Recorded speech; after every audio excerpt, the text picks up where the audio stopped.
मोदी सरकार डीटीसी द्वारा 1000 बसों की खरीद की गहन का जांच का आदेश देना चाहिए। दिल्ली कांग्रेस केंद्रीय सतर्कता आयोग सीबीआई में शिकायत दर्ज कराएगी। अरविंद केजरीवाल सरकार ने 1000 डीटीसी बसों की खरीद और मेंटेनेंस में 4288 करोड़ रुपए का भ्रष्टाचार किया। आरोप चौधरी अनिल कुमार ने लगाया। 85.5 लाख रुपए की लागत वाली बस की कीमत कुछ दिनों बाद 2 लाख रुपए बढ़ाकर प्रत्येक बस की कीमत 87.5 लाख रुपए क्यों आकी गई। नई दिल्ली में दिल्ली प्रदेश कांग्रेस कमेटी अध्यक्ष चौधरी अनिल कुमार ने दिल्ली की अरविंद केजरीवाल सरकार द्वारा 1000 लो फ्लोर बसों की खरीद के अलावा उसकी मेंटेनेंस के 3413 करोड़ के टेंडर पर हुए भ्रष्टाचार की जांच सीबीआई सहित केंद्रीय सतर्कता आयोग से कराने की मांग की। चौधरी अनिल कुमार ने कहा, कांग्रेस पार्टी मोदी सरकार को 24 घंटे का समय देती है। वे डीटीसी बस खरीद मेंटेनेंस घोटाले की विस्तृत जांच के आदेश जारी करे, अन्यथा दिल्ली कांग्रेस सीबीआई और केंद्रीय सतर्कता आयोग के समक्ष भ्रष्टाचार के पुख्ता दस्तावेज स्वयं दर्ज कराकर दिल्ली की जनता की ओर से अपनी शिकायत करेगी। चौधरी अनिल कुमार ने कहा, दिल्ली के मुख्यमंत्री अरविंद केजरीवाल से कहा, उनकी सरकार बस खरीद मेंटेनेंस टेंडर में हुए भ्रष्टाचार में लिप्त नहीं है तो इसकी जांच सीबीआई से कराएं। प्रदेश कार्यालय में आयोजित संवाददाता सम्मेलन प्रदेश अध्यक्ष चौधरी अनिल कुमार के साथ उपाध्यक्ष अली मेहंदी और पूर्व विधायक राजेश जैन मौजूद थे। चौधरी अनिल कुमार ने कहा, दिल्ली सरकार द्वारा 1000 बसों को खरीदने की प्रक्रिया में 4288 करोड़ रुपए का घोटाला हुआ। प्रति बस की कीमत 85.5 लाख तय होने के बावजूद टेंडर रद्द करके 20 करोड़ के बढ़ोतरी के साथ 87.5 लाख में 1000 बसें खरीदना तय हुआ, जबकि कंपनियों द्वारा बसों की 3 वर्षों की मेंटेनेंस की वारंटी में होने के बावजूद केजरीवाल सरकार ने 3413 करोड़ का मेंटेनेंस टेंडर निकाला। चौधरी अनिल कुमार ने कहा, बस खरीद और मेंटेनेंस पर अलग अलग टेंडर क्यों नहीं निकाले गए जब केवल 2 कंपनियों ने दोनों में हिस्सा लेना था। उन्होंने केजरीवाल सरकार की कार्यशैली पर प्रश्न चिन्ह लगाते हुए कहा कि ऐसे कंपनियों को बस खरीद की राशि और टेंडर की एएमसी की शर्तों के पहले से ही जानकारी थी और बस टेंडर फाइनल हुए बिना ही एएमसी टेंडर प्रक्रिया कैसे शुरू हुई। चौधरी अनिल कुमार ने कहा, बस खरीद मेंटेनेंस घोटाले की जांच की शिकायत भाजपा विधायकों ने एसीबी के पास शिकायत केवल इसलिए की क्योंकि केजरीवाल और भाजपा के बड़े नेताओं ने अपनी ही पार्टी के भ्रष्ट विधायकों को मिलने वाला हिस्सा खा लिया। भाजपा नेता बस खरीद लूट की हिस्सेदारी नहीं मिलने के कारण हुए भ्रष्टाचार के नाम पर घड़ियाली आंसू बहा रहे हैं।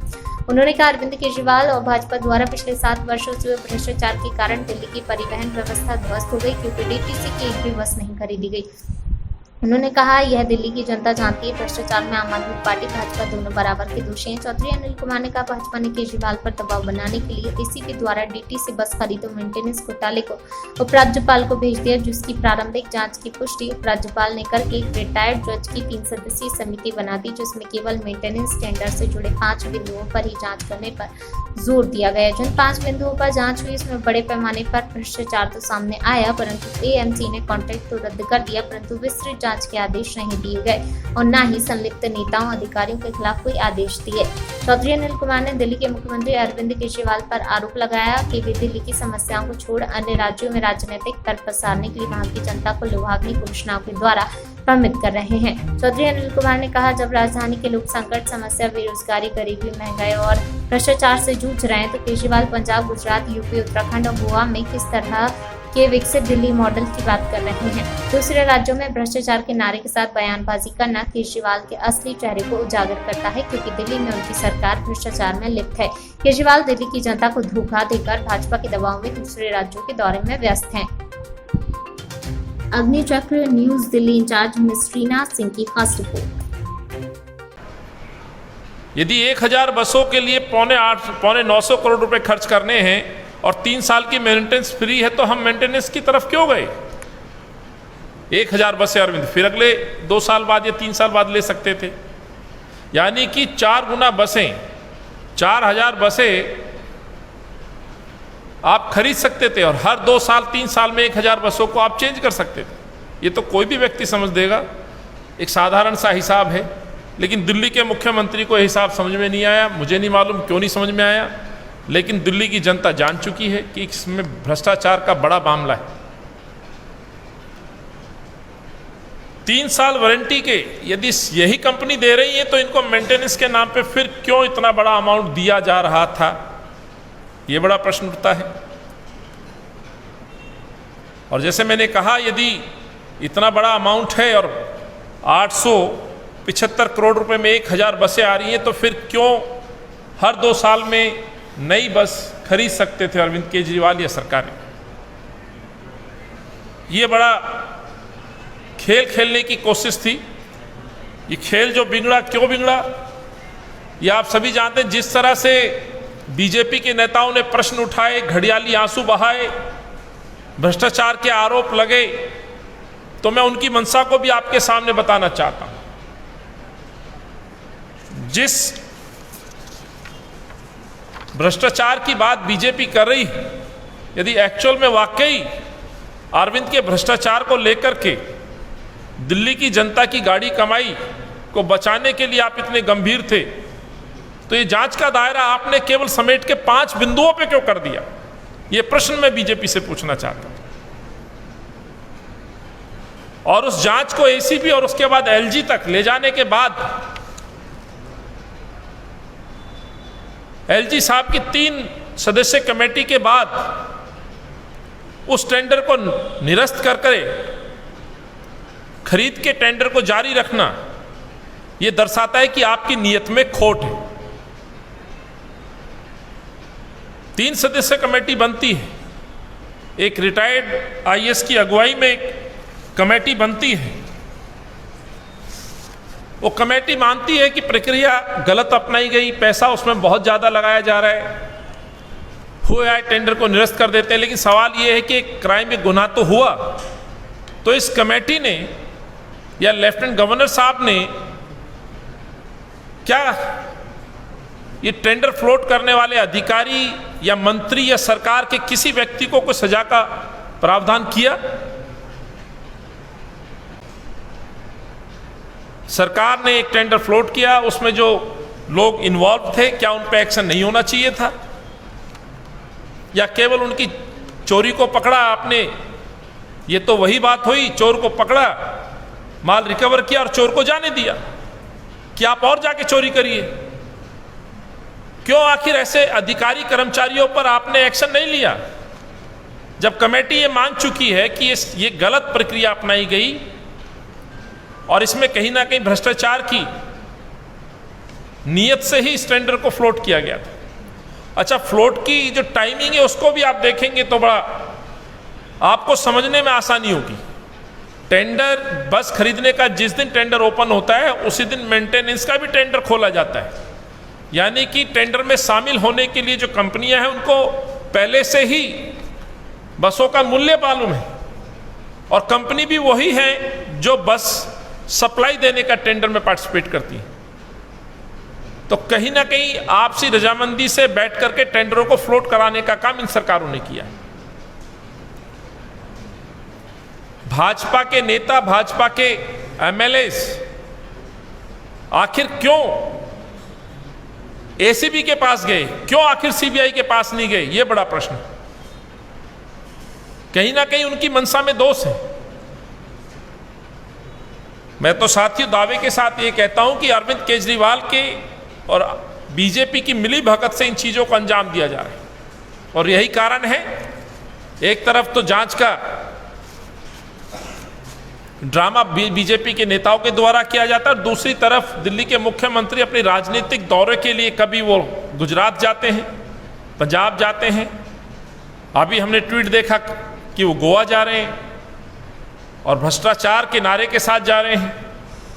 तो दिल्ली में जो निरंतर भ्रष्टाचार के मामले आ रहे हैं उस पर अरविंद केजरीवाल जवाब नहीं देते, उस पर कुछ बोलते नहीं।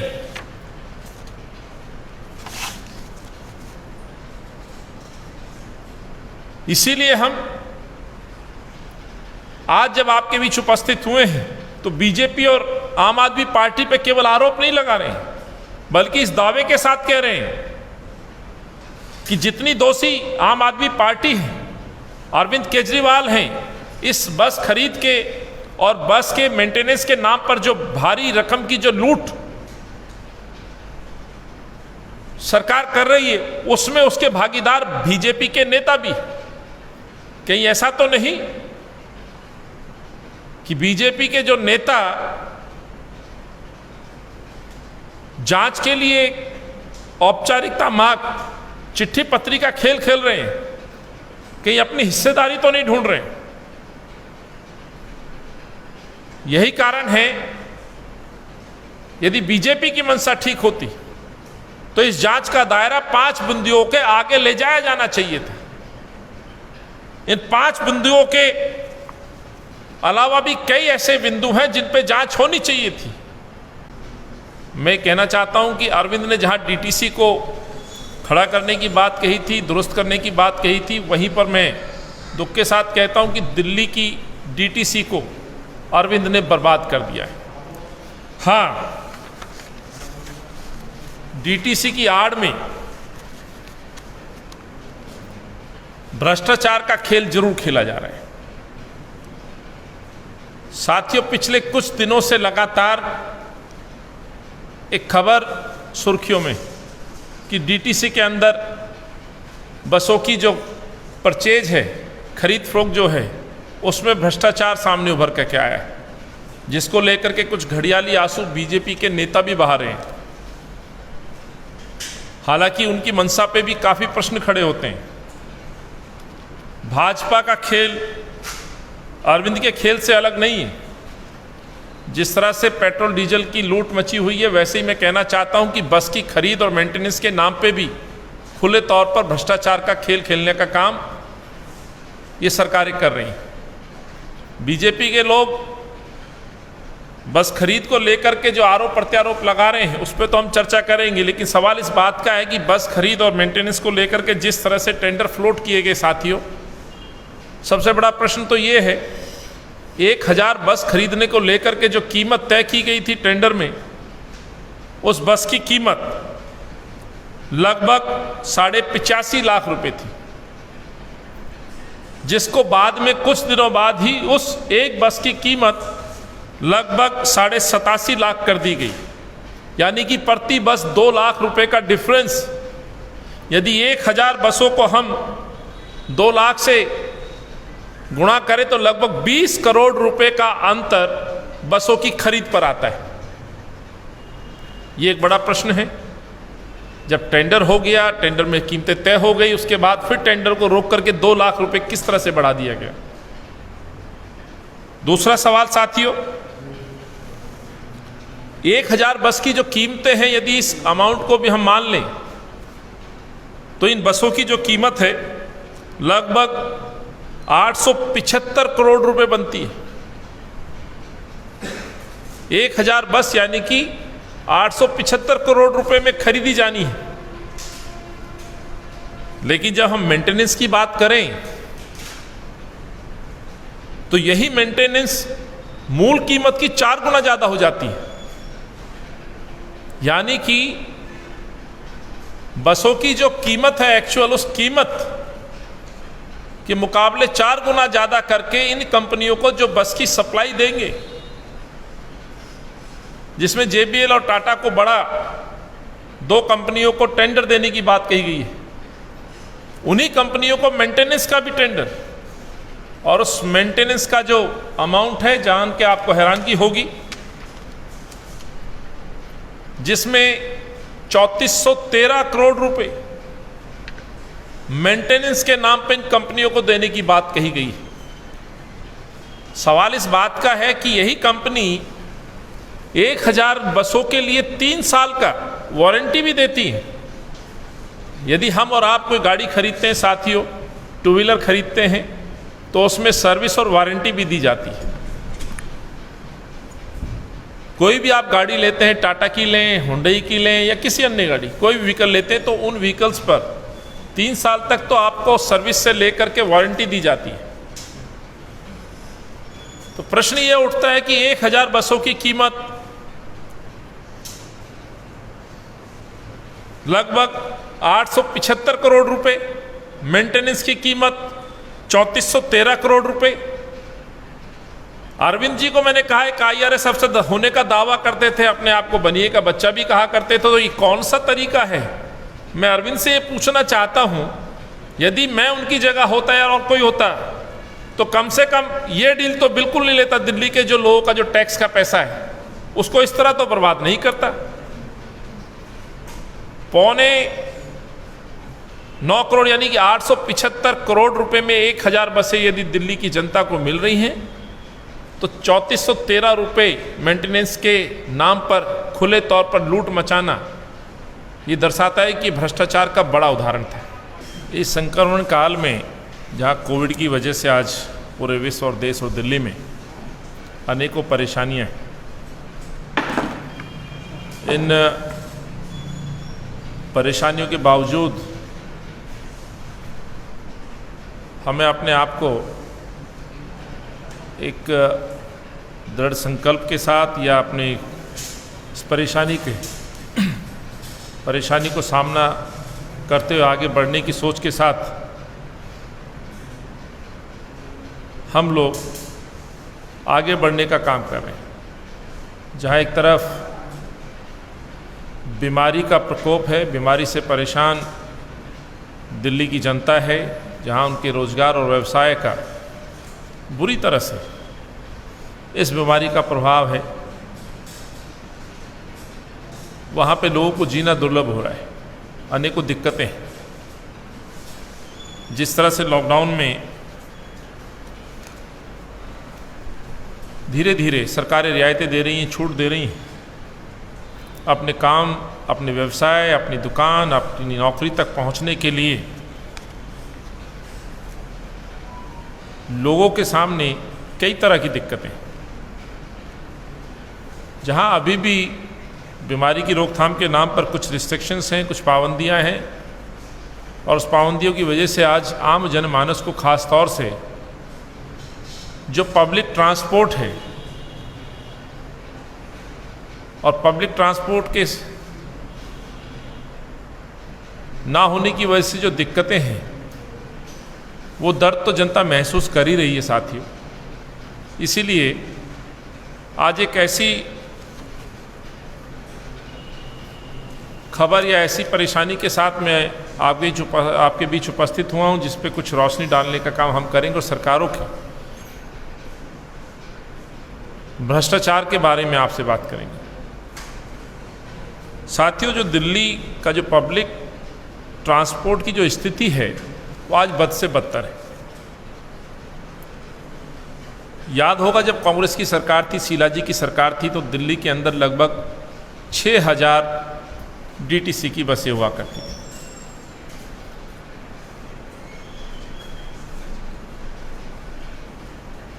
और उस समय अरविंद केजरीवाल साहब जब चुनाव के मैदान में उतरे तो उन्होंने दिल्ली की जनता को गुमराह करने की कोशिश की।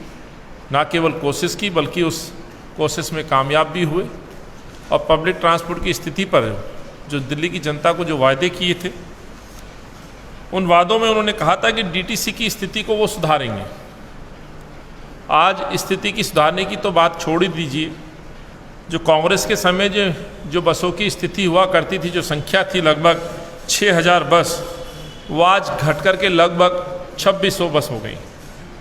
2600 बसों में भी हम बात करें तो सड़कों की, जो सड़कों के ऊपर दौड़ने वाली बसें हैं, इस दुख के साथ आपके साथ शेयर करना पड़ता है कि लगभग 1800 बसें ही आज दिल्ली की सड़कों पर हैं। जबकि इस आपदा में, इस लॉकडाउन में, ना तो सरकारी स्कूल ना प्राइवेट स्कूल खुले हैं जहाँ पे डीटीसी बसें अपनी सेवाएं देती थी, ना ऑफिसेज खुले हैं जहाँ लोग पब्लिक ट्रांसपोर्ट का प्रयोग करते अपने गंतव्य तक जाया करते थे या अपने घर तक वापस लौटते थे। जबकि अरविंद का वादा था कि लगभग 11000 बसों की, जो एक स्टडी रिपोर्ट थी, 11000 बसें हम सड़कों पर उतारेंगे। तो लगभग 7 साल हो चुके हैं। अब तक दिल्ली की जनता ये उम्मीद लेके बैठी हुई कि कब सड़कों पर बसें दौड़ेंगी, कब पब्लिक ट्रांसपोर्ट के अंदर स्थिति सुधरेगी। स्थिति तो छोड़िए जनाब, अरविंद ने बड़ी चालाकी के साथ जिस तरह से वो दावे करते हैं कि मैं एक IRS अफसर हूँ और अपने आप को बनिएगा बच्चा भी कहते हैं, तो ये जो पेट्रोल, डीजल और टैक्स का जो खेल चल रहा है, मैं उस पर भी एक बार रोशनी डालना चाह रहा हूँ। लोगों को पब्लिक ट्रांसपोर्ट मुहैया ना कराना, लोगों के सामने परेशानी और दिक्कतें खड़ा होना, उसके बाद सड़कों पर प्राइवेट व्हीकल का आना। लाखों की संख्या में लोगों ने अपने प्राइवेट व्हीकल्स परचेज किए हैं साथी। और जिस तरह से पेट्रोल डीजल के रेट बढ़ रहे हैं, लगभग 25,000 करोड़ से ज़्यादा रेवेन्यू टैक्स के रूप में अरविंद ने वसूला है। यानी कि दोहरी मार लोगों पर, एक तो परेशानी पब्लिक ट्रांसपोर्ट ना होना, और दूसरा टैक्स के रूप में, यानी कि पेट्रोल डीजल पे जो वैट लगाया जाता है उससे 25,000 करोड़ की वसूली, मजबूरन लोगों को टू व्हीलर्स खरीदने के लिए मजबूर करना, यानी कि उनकी और आर्थिक स्थिति को बद से बदतर करना। ये दर्शाता है कि दिल्ली का जो ट्रांसपोर्ट सिस्टम है पूरी तरह से ध्वस्त है।